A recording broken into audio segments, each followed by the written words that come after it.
আজকে আমরা শিখব ফটোশপ, অ্যাডোব ফটোশপ। ফটোশপ হচ্ছে এমন একটা সফটওয়্যার, ফটো নিয়ে এভরিথিং কাজ এখানে করা যায়। যেমন ডিটিপি কাজের জন্য ফটোশপ একটি খুব গুরুত্বপূর্ণ সফটওয়্যার। তো ফটোশপের সমস্ত টুলসগুলোর কাজ জানলেই ফটোশপ করা সহজ হবে। আজকের ভিডিওতে সমস্ত টুলসগুলোর কাজগুলো দেখাবো। চ্যানেল নতুন হলে চ্যানেলটিকে সাবস্ক্রাইব করে নোটিফিকেশন অন করে রাখবে এরকমই নিত্য নতুন ভিডিও পাওয়ার জন্য। তো চলো শুরু করা যাক। সর্বপ্রথম এটি হচ্ছে ফটোশপের সফটওয়্যার। এটিকে কেমন করে ওপেন করব, তোমার কম্পিউটারে যদি ইনস্টল করা থাকে তাহলে এটিকে কেমন করে ওপেন করব আগে দেখি বন্ধুরা। তো সর্বপ্রথম আমি এটাকে কেটে দিচ্ছি। এখানে স্টার্টে ক্লিক করব। স্টার্টে ক্লিক করে লিখব অ্যাডোব, ADOBE, অ্যাডোব ফটোশপ। দেখো চলে এসছে অ্যাডোব ফটোশপ 7.0। এটা ওপেন হতে একটু টাইম লাগবে। তারপরে দেখো এরকম ইন্টারফেস তোমাদের সামনে চলে আসবে। এরকম ইন্টারফেসের একদম উপরে, প্রত্যেকটা সফটওয়্যারের একদম উপরে যে বারটি থাকে তাকে বলে টাইটেল বার, তারপরে যে বারটি থাকে তাকে বলে মেনু বার। এবং এই ফটোশপে কাজ করতে গেলে যে সমস্ত টুলসের প্রয়োজন হবে তার পাশে দেওয়া আছে, এগুলো বলে টুলস বক্স। আজকে এই সমস্ত টুলস বক্সের যেগুলো টুলস রয়েছে, এই টুলসগুলোর সমস্ত টুলসগুলোর কাজ দেখব, যে কোন টুলস দিয়ে কি কাজ হয়, তা সমস্ত টুলসের কাজ জানার চেষ্টা করব। তো যে কোনো কাজ জানতে হলে আগে ছবি ওপেন নিতে হবে। তো ফাইলে যা ওপেন করে আমি একটা ছবি নিয়ে নিচ্ছি। প্রথমে দেখো এখানে ছবি নিয়ে যেহেতু কাজ, ছবি একটা নিতে হবে। তো প্রথমে দেখো টুলসটির নাম, প্রত্যেকটা টুলসের পাশে মাউসটা নিয়ে গেলে তার নামটা দেখাবে। এটি হচ্ছে রেক্ট্যাঙ্গুলার সিলেক্ট টুল। কোনো ছবিকে চতুর্ভুজ আকারে সিলেক্ট করার জন্য এই টুলসটি ব্যবহার করা হয়। যে কোনো ছবির উপরে চতুর্ভুজ আকারে সিলেক্ট করার জন্য এই টুলসটি আমরা ব্যবহার করব। এই টুলসটার উপরে রাইট ক্লিক করে দেখো এখান থেকে এর ডিজাইনটা চেঞ্জ করা যেতে পারে। এখানে চতুর্ভুজ আকারটাকে গোলাকারও সিলেক্ট করা যেতে পারে এবং লম্বালম্বি এবং খাড়াখাড়ি দুভাবেই সিলেক্ট করা যায়। যেভাবে ইচ্ছা, যেটা আমাদের প্রয়োজন সেইভাবে আমরা সিলেক্ট করতে পারি। দেখো এখানে একটা রাইট ক্লিক করলে 4 ধরনের টুলস এসছে। এখানে চতুর্ভুজ আকারে, বৃত্তাকারে। দেখো বৃত্তাকারে সিলেক্ট করলে কেমন হচ্ছে, এই যে বৃত্তাকারে আমি সিলেক্ট করে নিচ্ছি। চতুর্ভুজ আকারে যদি বৃত্তাকার সিলেক্ট করি তাহলে গোল আকারে হবে।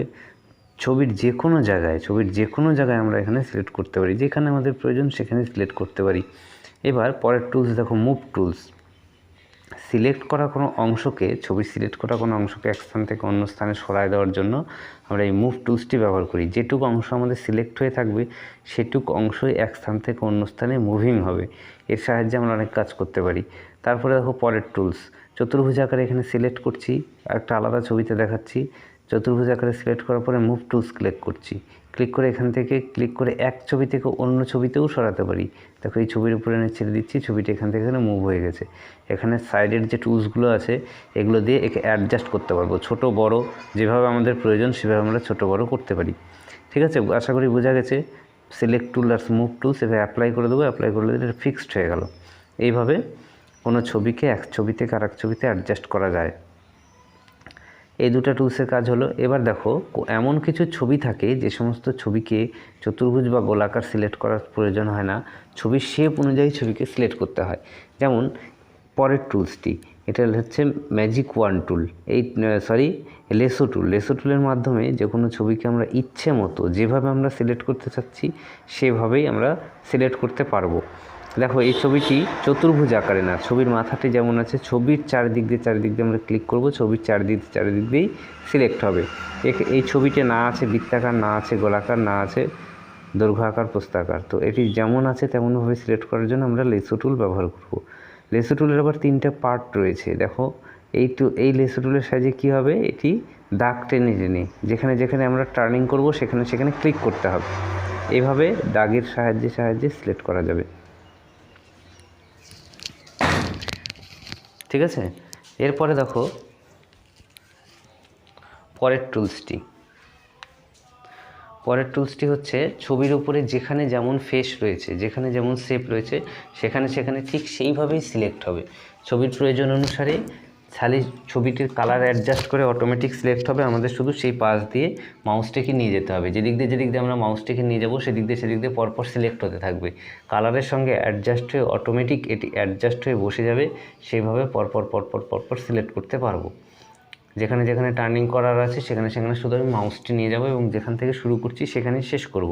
দেখো সেখানে গিয়ে শেষ করছি, তাহলে সেটুক জায়গায় সিলেক্ট হয়ে গিয়েছে। এবার মুভ টুলের সাহায্যে এই ছবিটাকে আমরা এক স্থান থেকে অন্য স্থানে সরিয়ে নিতে পারি।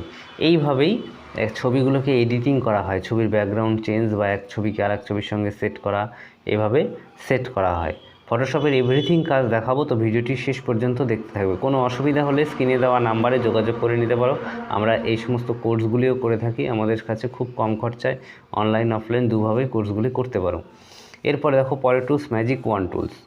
যে কোনো ছবির একই কালারের কোনো অংশকে, ধরো ছবিতে বিভিন্ন ধরনের কালার রয়েছে, যে একই কালার রয়েছে সেই সমস্ত জায়গায় যদি আমরা ক্লিক করি সেই জায়গাটি দ্রুত সিলেক্ট হবে। দেখো পিছনে সাদা অংশটুকু সিলেক্ট হয়ে গিয়েছে, অন্য কোথাও যায়নি। এবার এই অংশটুকু আমরা ডিলিটও করতে পারি, নাও করতে পারি, বা অন্য কোনো কাজ আমরা এখান থেকে করতে পারি। একই কালারের যে জায়গাগুলো একই ধরনের কালার আছে সেই জায়গাটা আমরা ক্লিক করলে সেই জায়গাটি পুরোটা সিলেক্ট হয়ে যাবে খুব সহজেই। তাহলে আমরা খুব সহজেই সিলেক্ট হলে সেই অনুযায়ী কাজ করতে পারবো। সিলেক্ট করা অংশকে যদি মনে করি লাইট বাড়াবো কমাবো, এক কথায় সিলেক্ট করার পরে সেই অংশটুকুকে যেভাবে ইচ্ছা সেভাবে আমরা কাজ করতে পারি। ব্রাইট বাড়ানো কমানো আরও অন্যান্য যে কাজগুলো থাকে সেগুলো আমরা করতে পারি। তাহলে বুঝতে পারছি যে একই কালারের কোনো অংশকে দ্রুত সিলেক্ট করার জন্য এই টুলসটির ব্যবহার করা হয়। তারপরে টুলস এসছি, দেখো ক্রপ টুল। ক্রপ কোনো ছবিকে পার্মানেন্টভাবে কেটে নেওয়ার জন্য, ছবির পাশের ব্যাকগ্রাউন্ডগুলো আমাদের প্রয়োজন নেই, এটুক আমাদের কেটে নিতে হবে। তাই আমরা এটুক সিলেক্ট করলাম, সিলেক্ট করে এটুককে আমরা ইচ্ছা মতো কেটে নিলাম। এটুককে কেটে নিলে এন্টার করলেই কেটে যাবে। তারপরে টুলস দেখো, এই টুলসের সাহায্যে লাইনের সাহায্যে সিলেক্ট করা যায়, আর যারা আর্কিটেকচারে কাজ করে সাধারণত তাদের বেশি কাজে লাগে। তারপরে টুলস দেখো হেলিং ব্রাশ টুল। হেলিং ব্রাশ টুল এটি দুটি প্যাটার্ন আছে। এই টুলসের সাহায্যে কি হয়, কোনো ছবিকে অনেক সময় আমরা দেখি পোস্টারে অনেক ছবিকে জল ছাপ বানাতে হয়, জল ছাপ হালকা ছাপ। তো সেটি কেমন করে বানাবো, প্রথমে হেলিং ব্রাশ টুল ক্লিক করব। ক্লিক করে নেওয়ার পরে যে ছবিটাকে জলছাপ বানাবো সেই ছবিটার উপরে ক্লিক করব। সেই ছবিটার উপরে অল্ট, এখানে দেখো ব্যালেন্স আছে, অল্ট ক্লিক করে মার্ক করে নেব। তারপরে এখানে ব্যালেন্স বড় করে যেখানে নিয়ে আসতে যাচ্ছি সেখানে এরকম করে মাউসটি ঘোরাবো, ক্লিক করে এক চান্সে যতটা করতে পারবো ততটাই আমাদের জলছাপ আকারে আসবে। ঠিক আছে, যতটা নিতে চাচ্ছি এক চান্সে সেগুলো মুছে নেব। দেখো দুটো কাটসার হয়েছে, ওই পজিশনে আসছে, তারপরে ছেড়ে দেবো। দেখো ছবিটিকে জলছাপ আকারে তৈরি হয়ে গেছে। এরকম আলতো জলছাপ বানানোর জন্য আমরা হেলিং ব্রাশ টুল ব্যবহার করতে পারি। তারপর দেখো ব্রাশ টুল। ব্রাশ আমাদের যে কাজে লাগে, আমাদের রং পেন্সিল বা ব্রাশ যে কাজে লাগে রং করার জন্য, সেই রং করার জন্য আমরা ব্রাশ টুল ব্যবহার করে যে কোনো ছবিকে রং করতে পারি। যে কোনো ছবির উপরে এরকম করে রং ঢেলে দিতে পারি, তাহলে সেই ছবিটি সেইভাবেই রং হয়ে যাবে। অনেক সময় আমাদের প্রয়োজন হয় এটাকে ব্যালেন্স বাড়িয়ে কমিয়ে ছোটো করা বড় করা করে আমরা সেটিকে কালারিং করতে পারি। যেমন করে কালারিং করব, যেমন করে ব্রাশ করব, রং যেমন করে ব্রাশ করে তেমন আমরা ওখানে ব্রাশ করে নিতে পারি। ঠিক আছে, আশা করি বোঝা গেছে। তারপর দেখো হিস্টোরিক্যাল ব্রাশ টুল। হিস্টোরিক্যাল ব্রাশ টুল কাজ কী কাজ, হিস্টোরিক্যাল ব্রাশ টুলের আগে আর একটি টুলস আছে স্ট্যাম্প টুল। আগে হিস্টোরিক্যাল ব্রাশ টুলই দেখিয়ে দিচ্ছি। হিস্টোরিক্যাল ব্রাশ টুলে কী কাজ হয়, হিস্টোরিক্যাল ব্রাশ টুলে কাজ হয় হচ্ছে ছবির উপরের হালকা ছবিকে, দেখো এই ছবিটি পরে আনছিলাম, এটি হালকা ছবি আছে, এই ছবিটাকে মুছে দেওয়ার জন্য। এই ছবিটি মুছে দিলে পিছনের ছবিটি চলে আসবে। এখানে একটা জিনিস মাথায় রাখবে, ব্রাশ দিয়েও মোছা যায়, কিন্তু ব্রাশ দিয়ে মুছলে কি পিছনের ছবিটা আর পাওয়া যাবে না, এখানে পিছনের ছবিটা থেকে যাবে এবং শুধুমাত্র সামনের ছবিগুলোকে আমরা এখানে মুছে দেওয়ার জন্য এই হিস্টোরিক্যাল ব্রাশ টুলটা আমরা ব্যবহার করে থাকি। পিছনে যেমন ছবি ছিল, পুরনো ছবি যেমন ছিল তেমনই থাকবে, ওই ছবিতে কোনো আঘাত হবে না, শুধু সামনের ছবিটাও মুছে যাবে। এরপরে দেখো ইরেজার টুল। ইরেজার টুলের সাহায্যে কী করা হয়, কোনো ছবিকে মুছে ফেলা হয়। দেখো এই ছবিটাকে এরকম করে মুছে ফেলা যাচ্ছে। নিচের যে 2 নম্বরের কালার আছে সেই কালারটি হবে, সেই কালারটাকে আমি যদি চেঞ্জ করি তাহলে মোছার পরে সেই জায়গাগুলি সেই কালারই হয়ে যাবে। সাধারণত সাদা কালারই থাকে মোছার জন্য, তো আমরা সাদাই করে নিচ্ছি। এরপরে ইরেজার টুল দিয়ে এভাবে ঘুষে আমাদের যেই ছবিটির প্রয়োজন নেই সেই ছবিটি এখান থেকে মুভ করে দিতে পারি। বোঝা গেছে? আশা করি এই দুটো রুলস বুঝতে পেরেছো। তারপরে দেখো এখানে রয়েছে থিম টুল, গ্রেডিনেট টুল। ছবির উপরে কোনো জায়গায় থিম বসানোর জন্য দেখো উপরে কালার যেমন করে আছে এইভাবে দাগ টানবো, সেই ব্যালেন্স অনুযায়ী সেই কালারটি পরপর সিলেক্ট হবে। এইভাবে কোনো ছবির উপরে থিম বসানোর জন্য বা ব্যাকগ্রাউন্ড বসানোর জন্য এই টুলসটি ব্যবহার করা হয়।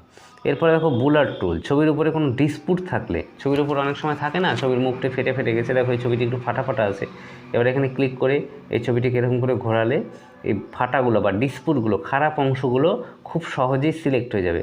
আমরা অনেক সময় ছবি তুলি, ছবি তোলার পরে অনেকে বলে আমার মুখের ব্রণটা উঠিয়ে দেবে, তাহলে এই ছবিটি নিচে দেখো, এই ছবির এই যেখানে মুখে ব্রণ আছে, কালো দাগ আছে, এই দাগগুলোকে আমরা বুলার টুলস, এই টুলসের সাহায্যে আস্তে আস্তে এখানে ভ্যানিশ করে দিতে পারি। বুলার টুলসের সাহায্যে ছবির, এক কথায় বুলার টুলসের সাহায্যে ছবির কোনো ডিসপুট অংশকে আমরা ঠিক করতে পারি। ঠিক আছে, যে কোনো ডিসপুট, ছবির কোনো যদি ডিসপুট থাকে সেই ডিসপুটটাকে আমরা এখানে ঠিক করে দিতে পারি। কালো তিল দাগ বা অন্য কোনো কাটা দাগ, এটাকে আমরা ঠিক করে দেবো। এরপরে দেখো পরের টুলস, এই টুলসটি দ্বারা ছবি তোলার সময় অনেক জায়গায় ছবির লাইটটি ঠিকঠাক পৌঁছায় না, সেই জায়গাটুকু অন্ধকার থাকে। তো অন্ধকার জায়গাগুলোতে গলার নিচে বা অন্য কোথাও লাইট দেওয়ার জন্য, বা অনেকে বলে আমার ছবিটি একটু ফর্সা করে দাও, আমার ফেসটি একটু যেন ফর্সা হয়, তখন এই টুলসটির সাহায্যে আমরা ফর্সা করে দেবে। তারপরে দেখো সিলেকশন টুল, এই টুলসের সাহায্যে কোনো ছবিকে সিলেক্ট করে দেখা যায়। তারপরে দেখো টেক্সট টুল, এই টেক্সট টুলটার সাহায্যে কিছু আমরা লিখতে পারি। এটি বাংলা সিলেক্ট হয়েছে তাই বাংলায় হয়েছে, এবার ইংলিশ করে দেবো তাহলে ইংলিশ হয়ে যাবে। এভাবে কোনো টুলসের সাহায্যে আমরা লিখতে পারি। ফটোশপে যদি কিছু লেখার প্রয়োজন হয় তাহলে আমরা এভাবে লিখতে পারি। লেখার পরে সেই লেখাটাকে মুভও করতে পারি, সেই লেখাটার প্যাটার্নও চেঞ্জ করতে পারি। টেক্সটে ক্লিক করব, টেক্সটে ক্লিক করার পরে এখানে সিলেক্ট করার পরে দেখো এখানে অনেক ধরনের স্টাইল আছে। যে স্টাইলটা আমাদের ভালো লাগছে সেই স্টাইলটিতে আমরা এখানে ছবিটিকে সিলেক্ট করে নিতে পারি। বোঝা গেছে আশা করি। এইভাবে যে কোনো এখান থেকে যে ব্যালেন্স যে বাড়াতে চাচ্ছি কমাতে চাচ্ছি সেই অনুযায়ী ব্যালেন্সটিকে বাড়াতে কমিয়ে নিতে পারি আমাদের প্রয়োজন মতো স্টাইল করার জন্য। ওকে, নেক্সট টুল দেখো এখানে পেন টুলের সাহায্যে যারা আর্কিটেকচারের বা ঘর বাড়ি ডিজাইনের কাজ করে বা অন্য ম্যাপিংয়ের কাজ করে তাদের ক্ষেত্রে এইভাবে পেন টুলের সাহায্যে কোনো ছবি সিলেক্ট করার প্রয়োজন হয়। এই টুলসটি সাধারণত আর্কিটেকচার বা অন্য কোনো কাজেই লাগে, সবসময় প্রয়োজন হয় না। তারপরে দেখো অনেক সময় খবরে আমরা দেখতে পাই যে কোনো মানুষের মুখটা দেখা যাচ্ছে না, মুখের উপরে স্পট ফেলার জন্য বা মুখটা ঢেকে দেওয়ার জন্য, বা যে কোনো অংশ, মুখটাই কেন, ছবির যে কোনো অংশকে ঢেকে দেওয়ার জন্য আমরা এই টুলসটি ব্যবহার করতে পারি। তারপরে টুলস দেখো নোট টুলস, ছবির উপরে আমরা যদি নোট আকারে কোনো কিছু লিখে রাখতে চাই তাহলে নোট টুলসের ব্যবহার করব।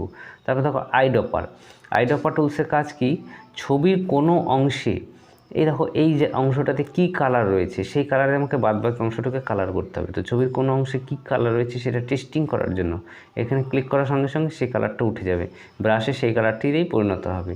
তাহলে এক কথায় যে ছবির কোনো অংশে কী কালার রয়েছে সেটি টেস্ট করার জন্য আমাদের পেন টুলসটি ব্যবহার করা হয়। ভুরুর মধ্যে বা চোখের মনির মধ্যে কী কালার আছে সেটি দেখে নিলাম, সেভাবে আমরা কালার করতে পারি। পাশাপাশি কালারের অংশটু নিয়ে অন্য কালার করার জন্য এই টুলস ব্যবহার করা হয়। তারপর দেখো হ্যান্ড টুলস, জুম করা কোনো ছবিকে এক স্থান থেকে অন্য স্থানে মুভ করার জন্য হ্যান্ড টুল। তবে জুম তো জানোই, এখানে প্লাস জুম করলে বাড়বে, মাইনাস জুম করলে কমবে। এইভাবে জুম করা কোনো ছবিকে জুম বা জুম আউট আমরা করতে পারি। ঠিক আছে, এখানে প্লাস করলে বাড়বে, মাইনাস করলে কমবে, এটি সাধারণত তোমরা জেনেই থাকো, এটি সহজ কাজ। তারপরে দেখো এখানে কালার টুলস, দুটি কালার রয়েছে, দুটি কালার মধ্যে যে কালারটি আমি কাজ করতে যাচ্ছি সেটি সিলেক্ট করব। আশা করি ভালো লেগেছে। ভালো লাগলে চ্যানেলটিকে সাবস্ক্রাইব করে অল নোটিফিকেশন অন করে রাখবে এরকমই নিত্য নতুন ভিডিও পাওয়ার জন্য। আমরা সবসময় আপডেট ভিডিও আনি, তাই আমাদের সঙ্গে থাকবে আপডেট ভিডিও পাওয়ার জন্য। ধন্যবাদ, দেখা হবে নতুন